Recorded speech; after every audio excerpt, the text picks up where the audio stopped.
వీడియోలో హైలాండ్‌లో ఎలా ఎంటర్ అయ్యామో చూసారు గదా! ఇప్పుడైతే మాత్రం ఇక్కడ కొన్ని గేమ్స్ ఉంటాయి. ఇక్కడ ఒక రెస్టారెంట్ ఉంటది. వాటి గురించి టికెట్ ప్రైస్ అయితే మాత్రం ఇక్కడ అడల్ట్‌కొచ్చేసి రూ. 800 తీసుకుంటారు. ఆ 800 టికెట్ పైన ఒక 6 రైడ్స్ అయితే మనకి ఫ్రీగా ఇస్తారనమాట. మేమెక్కిన ఈ రైడ్ వచ్చేసి టికెట్‌లో ఇంక్లూడెడ్ అయితే ఉంటది. నెక్స్ట్ ఎక్కే రైడ్ మాత్రం రైల్ కేస్ అని చెప్పి రోలర్ కోస్టర్ లాగా ఉంటది.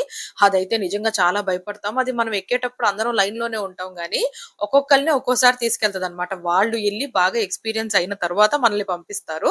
అక్కడ కాసేపు ఆపేస్తారు మధ్యలో. ఇదైతే మాత్రం చాలా అంటే చాలా భయపడతాం. చాలా బావుంటుంది. దీని ప్రైస్ వచ్చేసి పర్ హెడ్ రూ. 100 అయితే తీసుకుంటారు. అండ్ ఇది కూడా వచ్చేసి మనకి టికెట్‌లో ఇంక్లూడెడ్ అన్నమాట. కొన్ని కొన్ని ఇంక్లూడెడ్ ఉండవు. కొన్ని కొన్ని ఇంక్లూడెడ్ ఉంటాయి. ఇక్కడ గేమ్స్ బాగుంటాయి. వాటర్ పార్క్ బావుంటుంది. కాకపోతే ప్రాబ్లమ్ వల్ల ఏంటంటే ఫుల్లు ఎండగా ఉంటది. మా పిల్లలైతే బాగా టైన్ అయిపోయారు. సన్ స్క్రీన్ అయితే కంపల్సరీ వాడాలి బేబీస్‌కి కూడా. ఇంకా ఇది అయిపోయిన తర్వాత మేము ఇక్కడ రెస్టారెంట్‌కి అయితే వచ్చాం. తిన్నై రెస్టారెంట్ అని ఉంటుంది. దీంట్లో వెజ్ అండ్ నాన్ వెజ్ ఉంటుంది. ఫుడ్ కూడా బావుంది. ఇంక ఇది అయిపోయిన తర్వాత వాటర్ గేమ్స్‌కి అయితే వెళ్ళిపోయాం మేము. ఆ వీడియోస్ అన్ని నెక్స్ట్ షార్ట్‌లో పోస్ట్ చేస్తాను. ఎవరికైనా ఈ వీడియో నచ్చితే ప్లీజ్ లైక్ చేయండి.